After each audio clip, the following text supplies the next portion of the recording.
Hello everyone, you are watching Square Triangle Mouse and this is a combat guide for Humankind. In this example I'm going to show you, I will show you a couple of combats in different eras so you can have a variety of examples and I will explain every detail. In this first example we are in the classical era with the Carthaginians. I recommend that you do not go too many wars in the ancient era. The reason for this is that organized warfare comes a little bit late in the ancient era and you need it to have reinforcements. This is extremely important if you want to, for example, invade a city, except for free cities, those ones you can take in the ancient era, but apart from that it's very difficult to conquer anything in the ancient era. So if you're going to invade an enemy, an AI, then you need to wait, or you should wait most of the time, until the classical era. That being said, there can be exceptions of course, but this map is not one of those. So I'm going to attack here. He has the Morians, which means he has this specific unit. It's an elephant with range attacks. We should be aware of that. But he wasn't expecting an attack, so he doesn't have any units here in Fengao. I could wait until my war support reaches 80, so I can declare a normal war instead of a surprise war that has more penalties. But I don't want to wait because I didn't build any market squares in this particular map, and I'm losing money because of that. Now, if you can wait, by all means, I recommend that you wait until 80. In this case, though, I'm not going to do it. I'm declaring a surprise war. You can see here I have a very big advantage in this attack, but that's not the main thing I want to explain to you here, because that's more about planning and about outproducing your enemies, making sure that they don't expect the exact place of your attack. Always try to keep most of your armies in one city that is not very well defended, so you can take one city very quickly and then you can quickly cripple your opponent. That's just war strategy, war planning. It works the same way in Humankind as it would in pretty much any other 4X or maybe even any other strategy game. Now we have 3 armies, they only have these defenders.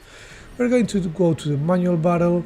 I'm not even waiting to siege the city because it's not necessary. If you can attack the city without waiting for the siege to happen, that's better. You want to surprise your enemies as much as possible.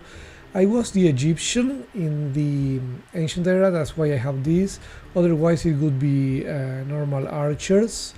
That being said, the range of these guys is more or less the same as a normal archer, which is the main thing here. We want these guys to have the higher ground, okay? So the arrows come flying from the higher ground. If you put a melee unit here, that melee unit from this square cannot attack anyone, so that would be just poor placement. We don't want that, of course. We could do these because here they could bring maybe a unit. In this case it's not very important, but maybe your enemies have like one spearman or one unit that is very good against your archers. You want to make sure you keep them away from danger. Now here I could get attacked, but I have the higher ground advantage, so it's not so bad. Okay, we are going to end the deployment here. The attack prediction is very important. You can see there they have a bonus +6 from the fortification. They are behind the fortification, that is a huge bonus. That's why I don't want to attack them with melee across the fortification. If I go with melee across the fortification, I can lose. You can see even though the swordsmen should be stronger than the citizens, I'm losing the same amount of health that they are losing, or more or less the same range, because they have the fortification there. What else should we consider here?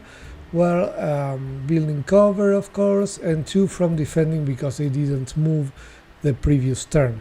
Every time that you do not attack in the previous turn, you get a +2 from defending. These 2 guys are not going to move in this turn, so with them we are going to see the +2 in defending. You can see it here with a small icon that represents a shield. That way you can always know who's defending. At the beginning of the battle is everybody, of course. So we attack first. That's usually a relevant advantage. We don't get the bonus, they get the bonus from defending obviously, but we still get a relevant advantage from attacking first because all of these range units can attack without getting hurt. So when your enemy is behind the city walls, behind the building cover, behind the fortification, you want to attack them like this. only with the range units. Yeah, we are going to weaken them. This guy cannot attack here, and you can see there a hand below this unit here. When I try to attack, you can see how the white hand appears below that swordsman. It means this guy is actually covering, and that is why this one cannot attack. If I do this right now, I move him away, all of a sudden, well, actually I cannot attack because it was a terrain, it wasn't the unit. This terrain has trees on it. If it was a plane, maybe I could attack, but because it has trees, the trees are covering this guy. But the trees are not tall enough to cover this guy up here. So I can attack this guy up here, okay? And that's what I'm going to do. I'm going to bring someone else here. So the guys from inside the city have to leave to attack me, which is kind of important. And here we are going to continue attacking those guys. I'm going to try to focus my attacks on just a few units. And you can see here from this tile, this unit cannot attack anyone. So if we move around, okay, this one could attack and move afterwards. Archers cannot do that, but this Egyptian unit can do it. So I'm going to move here so I can show you this. If I put this guy here, you can see how this unit here will turn red, okay? There will be a red hexagon below it. You can see the moment I do this. The game is telling me that if I move here, I can attack that specific guy. I cannot attack anyone else, no one else is red, but that guy became red, so I can go here and attack him. Okay, you can always use that to know who you can attack with your range units.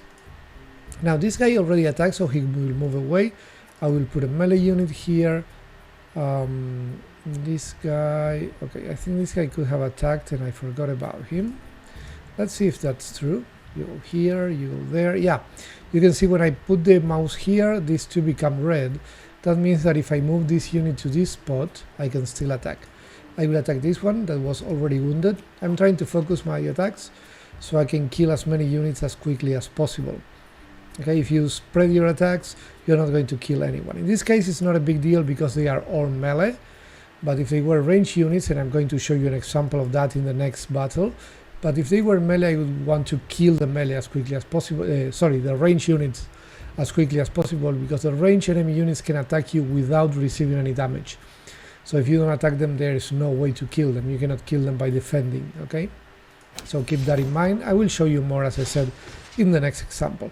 You can see here they all try to go out. The moment they go out, they lose the defense bonus, they lose the fortification bonus, they lose the building bonus, and that's why they receive so much damage with almost no damage to my units, because now without all of those bonuses we can see that the base combat strength is 20 against 29, so obviously I have an advantage. And I also have the +4 from friendly units, and I used to have in that attack, I did have the shield because these three guys did not attack, so I had a +2 as well. But the +4 from friendly units that this guy is showing, for example, is because 1, 2, 3, 4. Okay, this guy has 1, 2, 3, 4 adjacent units. There is a +4 in strength. So you always want to have as many friendly units adjacent to you as possible. That's another advantage that you can get. This one, for example, has only 2 friendly units. So you can see here my bonus from friendly units is only +2. It's still enough though to get a kill here, which is nice. This guy can enter the city, and he will. I still cannot attack that fella though. But what I could do is kill this one, then go with this guy here, this one there, and suddenly you can see my enemy also here has a -1 from being damaged. That's very useful, as you might imagine. This guy needs to leave. This guy comes here, you can see he becomes red because from here I can attack him. Now he's -2 from heavily damaged. That's why you want to focus your attacks on the same turn on one guy, so you can eventually get a -2 benefit to, you know, remove 2 points from his defense. And apart from the higher ground, in this case there were no rivers, but keep in mind that any unit that is standing on a river loses strength, okay? It can be an attacker or a defender, it doesn't matter. If both the attacker and the defender are standing on rivers, then both of them lose a couple of points. So keep that in mind, okay? In the terrain, you don't only have to look at the altitude, you also have to look at possible rivers, because they also affect the battle. Anyway, let's go into a battle in the early modern era, in a completely different game, so you can see another way to calculate these numbers in battle. And now we get an example of combat in the early modern era. I am playing with the Ottomans and I decided to declare war on the Dutch. You can see they have about 14 units here, but some of them are a bit older. As you can see here, I have 18. Of course, I have these archers from the Taino culture, so they are from the medieval era. But I also have the very strong Janissaries from the Ottoman Empire. They are better than the arquebusiers because the arquebusiers cannot move and attack in the same turn, so you have to make sure you place them correctly at the beginning of the combat so you can use them properly. Whereas the Janissaries give you much more freedom. If you are planning on making war in the early modern era, the Ottomans and the Spanish are very good for that specific reason. Their unique units can move and attack in the same turn. And also here we are attacking Byblos. So what I did, because I used to have open borders with them, is I just moved all of my units next to the city before declaring war. So now they only have one army around here. They do have musketeers that are a bit more advanced than my units, but I have around 18 units here to deal with this combat, so I'm still doing okay. Now I could maintain the assaults to get some siege units and force them to attack me. The good thing about that is that they will have to leave the city walls. That being said, these ballistas are a bit outdated right now, and also I don't care about them leaving the city walls or not, because well, you're going to see here why I decide to assault immediately. Let's go with manual battle as always. So in this case the Janissaries probably want to have the higher ground if possible, if they can attack with the higher ground, which is a big if in this particular case. Let's put this guy here just in case we get attacked. We have some strong units ahead. They will only receive the punches, they will not move. I will put this guy actually up here. Let's see if he has any vision. He probably doesn't, but I might as well try. Anyway, if this is not the perfect spot for him, remember he's a Janissary, so I can move him and attack in the same turn. We finish the deployment here, and you can see we are fighting. Here we see the contender, and we are fighting against several musketeers. These are the main problem for us. The AI tends to build a lot of navies, which you should consider if you're playing an island map, but if you're fighting on land, it's not a big problem, because we can just stay out of the coast, stay out of the range. That way it's not going to be a problem for us. Among these guys here in the front line, we care about the musketeer the most. These guys can attack from very far, but this first mortar will have to move anyway, because I want the other units to appear in the fight. This guy has a higher ground, that's why he can attack. But even with the higher ground, you can see that this Janissary is stopping this other Janissary from attacking. So it's not so easy to get range. And that's one of the many reasons why in general the archers in this game tend to be a little bit overpowered, because they pretty much always have vision, which is a bit crazy, but it happens. And you can see here I'm doing a lot of damage to the draftees. Why is my goal killing this musketeer? Because a musketeer can attack me with range, which means he will not lose any health after attacking me. That's pretty bad, obviously. We don't want that happening. Now this guy can be very good against the knights, but even better if he's defending. So he's going to just stay there and defend while the Janissaries try to weaken the musketeers as much as possible. I'm going to put a lot of these here. Actually, I think this guy will get out of the way because I really want to attack the musketeer. I cannot kill him in this turn, as you can see, but I will be able to kill him later on. And I think that's it for this turn. As you can see, this guy is not going to attack. If he doesn't attack, you can see here he has a shield, okay, so he's defending. Same as the combats in the earlier eras. It's very important to use that defensive bonus. It's a +2, so it's very nice. You should always try to use it. And this front guard Janissary did not die, so he's going to go out now. Now we can use the cannons. The cannons can attack from really far, And they also do damage to the stone walls. Well, they do damage to any fortification basically, and if you manage to destroy the fortification completely, then your mounted units can actually enter the city, which is very nice. Now this guy can attack this from the higher ground and do a lot of damage because he's anti-cavalry, so that's pretty good. Unfortunately, this Janissary doesn't really have a line of sight. Okay, then how about here maybe? No. Okay, so this one is the only one who can kill that guy. So now I approach, and you can see here, before moving, I could already see this drafty in red. Here, you see, before I move, I can see which two units I can attack from here. And those are two musketeers, so that's very important, of course. Let's see if I can go all the way up here, actually. Yes, I can, so I will attack this guy. I can do this very nice charge. I will go here because I was seeing this one in red, yeah, and the cock doesn't really have so much range, so I don't think he can actually return that fire. So that's interesting as well. Oh, we got a victory because we took the flag. Let's remember, if you take the flag, you do win the fight after the round is over. So we took the flag immediately, and we didn't need to kill all of their units. Still though, we killed, well, we got we got to remove 22 war support points from them. Now we are going to go against this as well. It's kind of an important attack as well. The archers can stay behind because they have a lot of range, so it's not so important to have them ahead of everything. This guy is a bit weaker than the early modern units. He's a medieval great swordsman, so we're going to keep him behind. We don't want him dying. And now I think I'm going to go back and attack the arquebusier from this distance.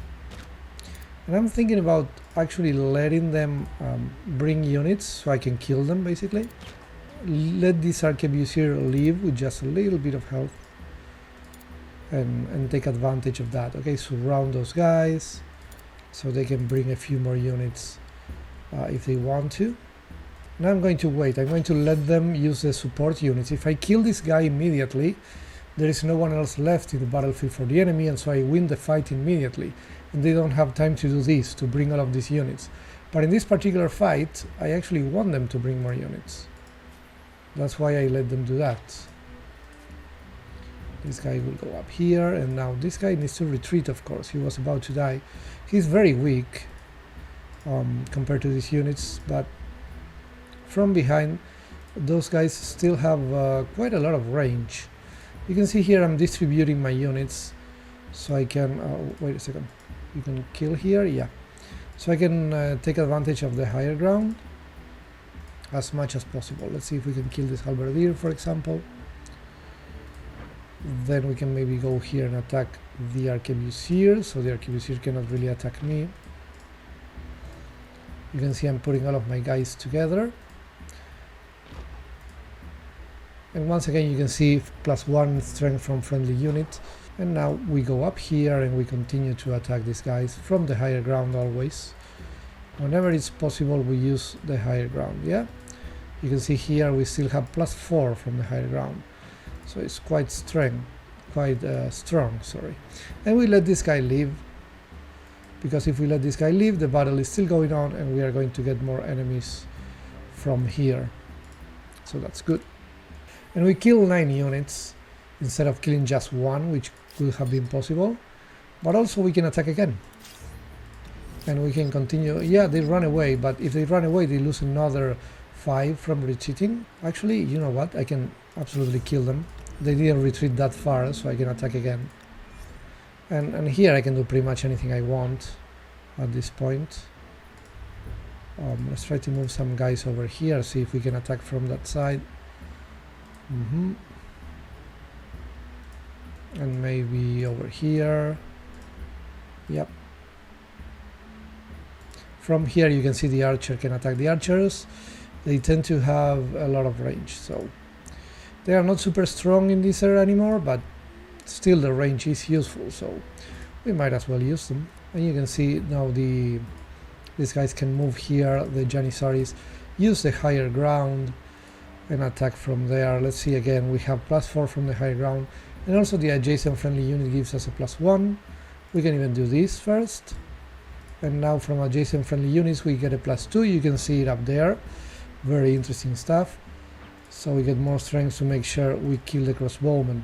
In any case, that's how you attack later on, okay? Make sure to place the cannons in a place where you can shoot without moving, because they can never shoot and attack in the same turn.